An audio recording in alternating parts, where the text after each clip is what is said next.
Bom, para a aula de climatologia, separei alguns tópicos bem importantes. E para dar início, vamos começar pelo básico, que é a diferença entre tempo e clima. E apesar de ser bem simples, é muito importante para entender toda a climatologia. Basicamente, o tempo pode ser compreendido como as variáveis atmosféricas, ou seja, se faz sol, se está chovendo, se está fazendo calor, frio, como o que nos é mostrado nas previsões do tempo nos telejornais.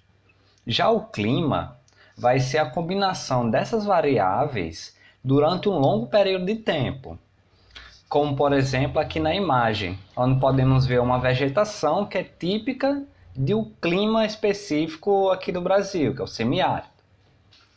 Aí com essa informação, já podemos entender que a climatologia estudará o clima e a meteorologia vai estudar o tempo. Antes de dar continuidade, é importante saber algumas outras coisas, que também são essenciais para o estudo da climatologia. Por exemplo, a pressão atmosférica e os ventos. Bom, para a pressão atmosférica e os ventos, nós temos que entender que o ar exerce uma força sobre a superfície terrestre. E essa força é a pressão atmosférica. E ela varia de acordo com a altitude, onde maior altitude significa menor pressão e menor altitude, maior pressão. E a temperatura, onde a maior temperatura resulta em menor pressão e a menor temperatura em maior pressão. Ou seja, são grandezas inversamente proporcionais.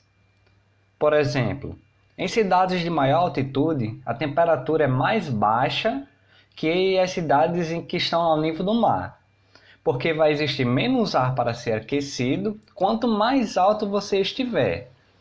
E é interessante também saber que a temperatura vai diminuir cerca de 0,6 graus Celsius a cada 100 metros de elevação. Outro exemplo também é a diferença de temperatura e, consequentemente, de pressão entre os polos e o Equador. Nos polos, como tem menos incidência de luz solar, a temperatura é baixa e a pressão vai ser alta. Já no Equador, a temperatura é alta devido à grande incidência solar, resultando em baixas pressões. Mais para frente vocês vão vendo onde se aplicam essas informações, mas por enquanto vamos dar início aos elementos que compõem o clima, ou elementos climáticos. Ou seja, é tudo aquilo que vai definir um tipo de clima. Aí nós vamos ter a temperatura, que é a quantidade de calor no ar atmosférico, a umidade, a presença de vapor de água no ar atmosférico, e esse vapor vem da evaporação das águas da superfície da Terra, seja rios, mares, lagos, etc. E também é bom saber que a quantidade de umidade do ar pode ocasionar doenças respiratórias e até queimadas, que é o caso de regiões de baixa umidade, como Brasília, por exemplo. Precipitações. As precipitações é simplesmente a umidade do ar que se condensou, ou seja, se precipitou. E essa condensação pode aparecer de diversas formas, como chuvas, neve, granizo, orvalho, geada, nevoeiro. As brisas marinhas e terrestres.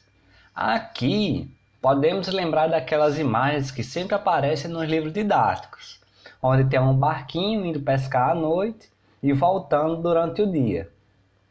Isso é possível por causa da diferença de quantidade de calor absorvida pela água e pela terra.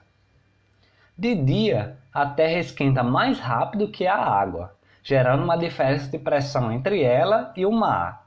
Lembra do que eu falei antes? Mais quente, menor pressão. Aí isso resulta no movimento de ar que se desloca da água, da maior pressão, para a terra, menor pressão, possibilitando que o barquinho volte da pescaria. Já à noite será o contrário. A água vai estar mais quente que a terra, devido à sua capacidade de manter a temperatura por mais tempo. Agora vamos para os fatores que interferem no clima. ou fatores climáticos. São os fatores que vão determinar o tipo de clima de um local. E são eles a latitude, que vocês devem lembrar do exemplo que eu dei anteriormente sobre o Equador e os polos tendo temperaturas diferentes.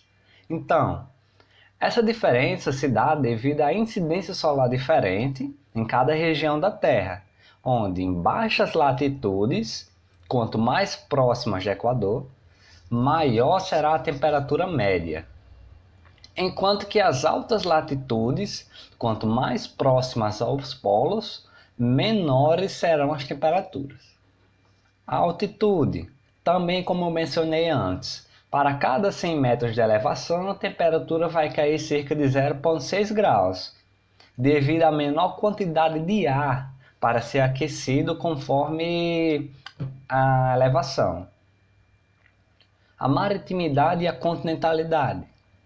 Bom, para compreender melhor, temos que primeiro entender que o ar seco vai reter menos calor que o ar úmido. E isso se dá devido à presença de água que tem a capacidade de manter o calor absorvido por mais tempo. Assim, podemos entender que as regiões mais próximas de grandes massas de água terão amplitudes térmicas menores. Ou seja, a temperatura entre o dia e a noite não são tão diferentes, já que de dia a umidade do ar impede que o ar se aqueça rápido e à noite que o ar se esfrie rápido, permitindo que as temperaturas sejam similares entre dia e noite. Já a continentalidade é ao contrário.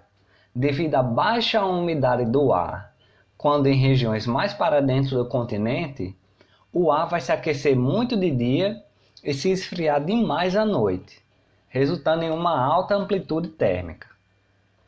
As massas de ar. Como também já havia falado antes, a diferença de temperatura gera uma diferença de pressão, resultando em um movimento de ar das regiões de maior pressão, as regiões frias, para as de menor pressão, as regiões mais quentes. E isso ocorre em escala global, formando as massas de ar, aquelas que tanto vemos nas previsões do tempo. As correntes marítimas. Elas funcionam pelo mesmo princípio das massas de ar, onde as águas mais próximas aos polos, das regiões de altas latitudes, a água será mais fria que nas regiões de baixa latitude, resultando em uma diferença de volume de água que vai acarretar no movimento das águas do mar ao redor da Terra. Outro ponto muito importante para o Enem é saber a leitura de climogramas. E na verdade a leitura de um climograma é bem simples. Só temos que entender que são dois gráficos fundidos em um só. Então temos que realizar duas leituras e entendê-las em conjunto. Por exemplo, vamos fazer a leitura das temperaturas mensais médias, a linha. No período de junho até agosto, temos as maiores temperaturas anuais, onde julho alcançou 30 graus de média. Agora vamos ler a pluviosidade mensal média. Aqui percebemos que nos meses iniciais e finais do ano, temos mais precipitações que no meio do ano.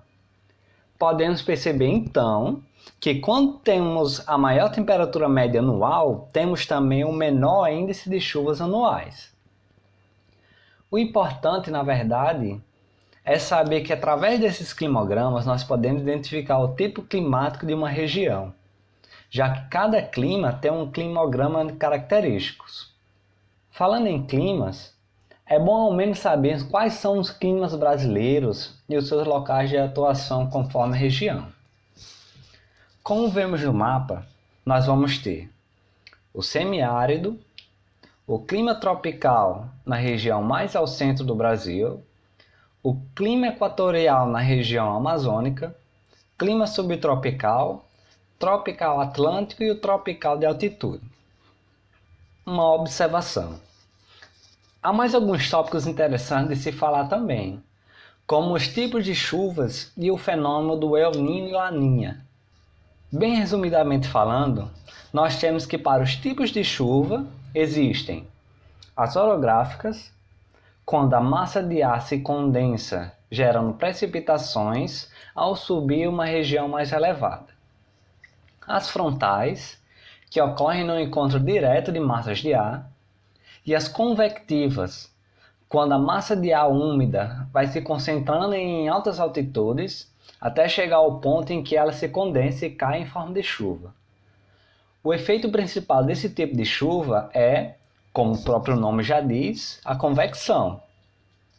Já o fenômeno do El Niño será resultante do aumento da temperatura da superfície de zonas do Oceano Pacífico, provocando alterações na circulação de ar na atmosfera, ocasionando eventos climáticos de grandes proporções e, dependendo do local, pode gerar chuvas intensas ou secas muito grandes.